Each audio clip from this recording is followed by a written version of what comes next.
Assalamualaikum warahmatullahi wabarakatuh. Perkenalkan, nama saya Muhammad Baihaqi dari jurusan Hukum Keluarga Islam semester 4 Lokal A. Saya akan menjelaskan tentang administrasi keuangan pengadilan sebagai tugas ujian akhir semester.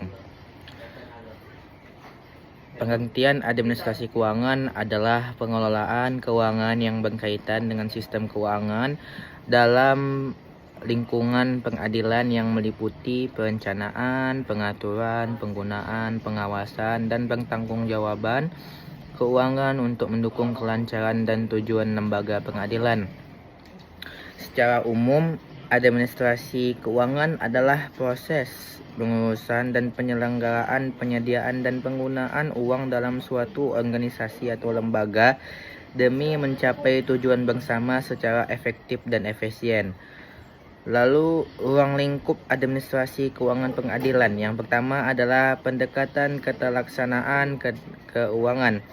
Maksudnya ialah pendekatan keterlaksanaan keuangan. Maka pembahasan administrasi keuangan mencakup fungsi perencanaan keuangan, keterlaksanaan, penggunaan dana, penyediaan dan penggunaan dana yang diperlukan.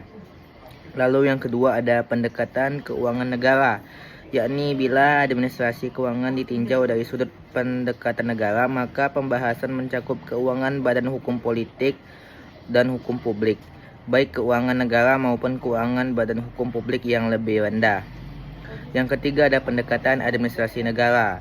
Dari segi administrasi negara terdapat dua segi. Yang pertama merupakan bidang keuangan yang luas meliputi fungsi penghitungan dan pemungutan pajak, pemeliharaan dana, hutang negara, dan administrasi hutang negara.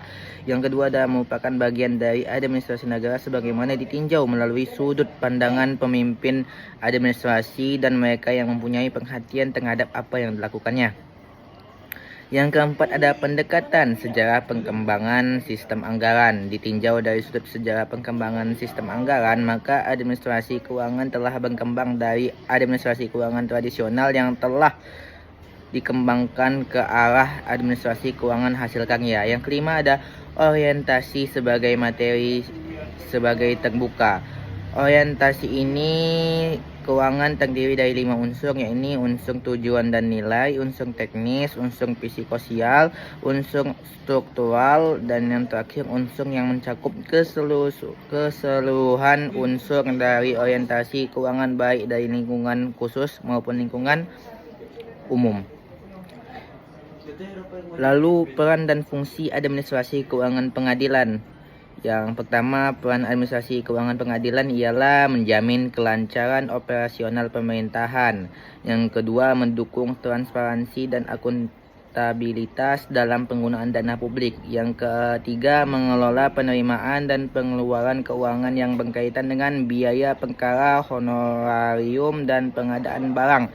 Yang keempat, menjadi penghubung antara instansi dan instansi terkait. Lalu fungsi administrasi keuangan pengadilan ada dua, yaitu ada fungsi investasi keuangan meliputi pengelolaan dana ke dalam aktivitas yang akan digunakan untuk berusaha mencapai tujuan tersebut. Lalu ada fungsi mencari dana. Kegiatan administrasi keuangan dapat diberdayakan untuk mencari dana perusahaan. Lalu ada fungsi pembelanjaan, yaitu sebagai investasi dan mencari modal atau menambah modal. Administrasi keuangan juga berfungsi pembelanjaan. Lalu ada fungsi pembagian laba, dilaksanakan dengan menentukan aturan dalam mengadakan pembagian laba usaha. Pada hakikatnya fungsi mencari dana artinya dana diusahakan berasal dari dalam perusahaan itu sendiri, agar laba yang diperoleh sepenuhnya milik perusahaan.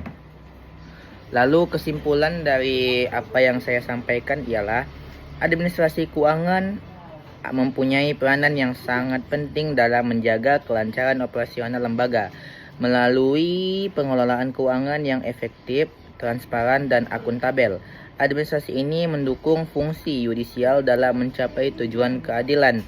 Dalam konteks ini juga, administrasi keuangan tidak hanya mencakup perencanaan dan pengawasan anggaran, tetapi juga memastikan bahwa semua pengeluaran dan penerimaan dikelola dengan baik. Dengan demikian, kepercayaan masyarakat terhadap lembaga pengadilan dapat terjaga dan sistem pengadilan dapat berfungsi secara optimal dalam memberikan keadilan yang substantif dan berdasarkan fakta hukum yang ada. Sekian dari saya. Assalamualaikum warahmatullahi wabarakatuh.